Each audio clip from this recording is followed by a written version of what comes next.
Aujourd'hui, nous arrivons quasiment sur les dernières étapes de la réalisation du petit hunier. Et après avoir fixé la ralingue, il reste quelques éléments encore de matelotage. Mais aujourd'hui, on va s'attaquer à la fixation des bandes de riz. Donc on va accrocher les garcettes dans les œillets qui ont été préparés. Et tout ça sous la surveillance et les conseils de Simon.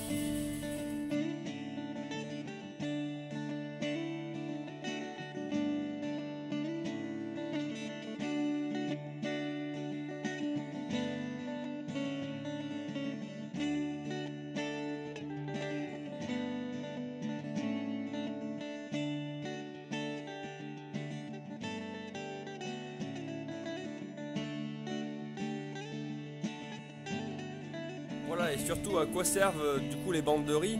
Elles servent surtout à réduire la surface de voilure lorsque le vent est violent. On va réduire partiellement la surface de prise au vent pour protéger la voile et pour s'adapter à l'allure du vent.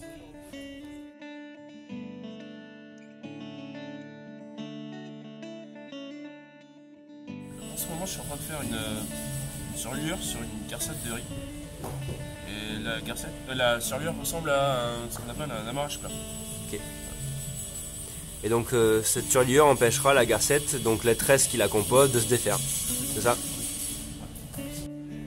Donc ici on va terminer la première bande de riz. Donc les garcettes sont déjà pratiquement mises en place et on va poursuivre sur la fin de cette bande de riz.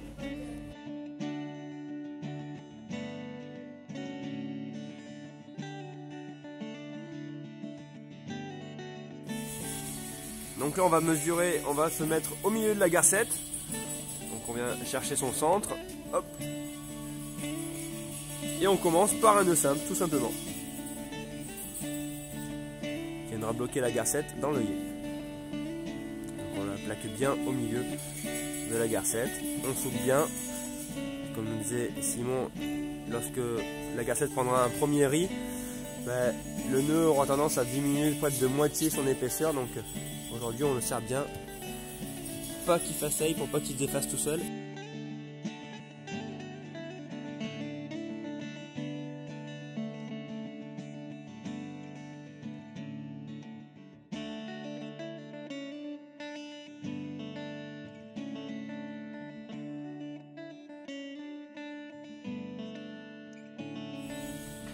Alors après l'avoir passé dans l'œillet, Ségolène réalise, c'est un nœud simple, bloqué de l'autre côté de l'œillet, de l'autre côté de la voile tout simplement. Et pareil, on va venir bien souquer tout ça.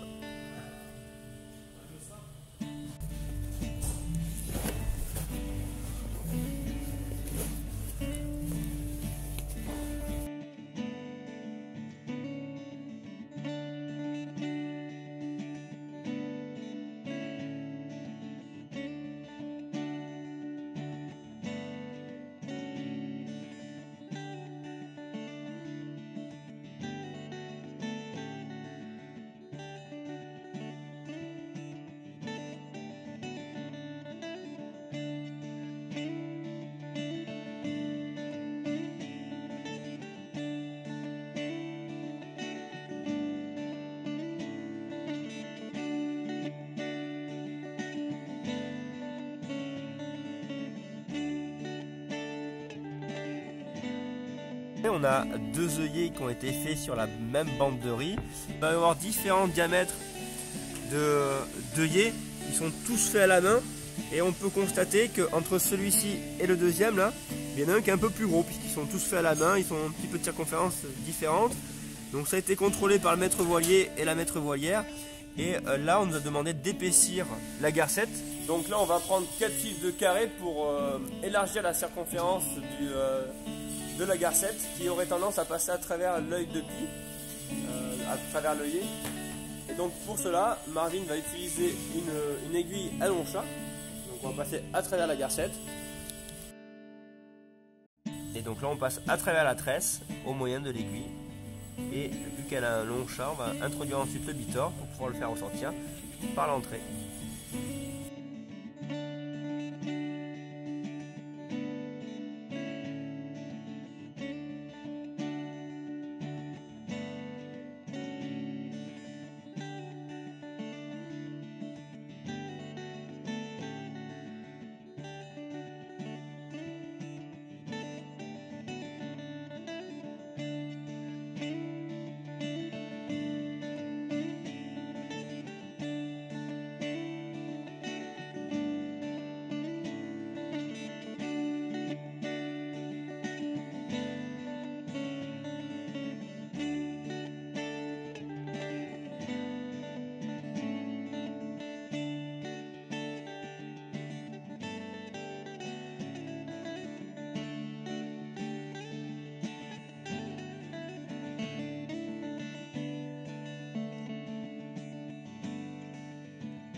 parce qu'avec un simple nœud, un nœud simple comme à côté, il y aurait des risques qui passent à travers après avoir été bien souqué.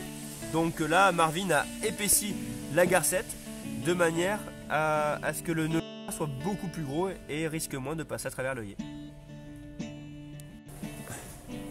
Donc là, je suis en train de mettre des garcettes de 3,60 m dans le milieu. Il y en a à peu près une dizaine, il me semble, en raison de l'épaisseur de la vergue au milieu. Et comme elle s'affine sur les bords, après on va mettre des garcettes plus courtes de 2,70 m. Donc fin de journée et fin de chantier pour moi, on aura donc fini d'installer toutes les garcettes sur le petit hunier. Et il y aura encore quelques travaux pour terminer le hunier, mais on est sur la fin déjà. Donc là on suit Simon qui est en train de coudre la ralingue directement sur la voile. Donc son fil est quadruplé et il a besoin d'un épissoir pour ouvrir le toron, d'une alène pour pouvoir percer la toile tellement qu'elle est épaisse, et puis c'est d'une pince pour tirer ensuite son aiguille à travers la toile.